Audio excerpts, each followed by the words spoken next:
you guys decided why to keep them and not take them off. They're there.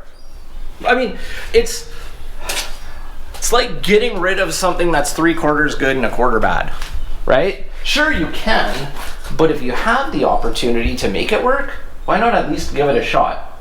And it's a challenge. There's a fun factor involved. And I think that's one of the things people start to lose a lot of the concept of when it comes to building cars. It's fun. It's supposed to be fun. It's not for huge profit. It's not for a TV show. It's not for any of that kind of stuff. It's because you love doing it. And it's your car. So you do it however you want to do it, right? If you want to leave it like this, you might have a problem, with the law getting it on the road, but that's up to you. It's your car. Right? Like, don't build it for anyone but yourself. Just like you wouldn't live your life for anyone but yourself. If it's your car, do it how you want to do it.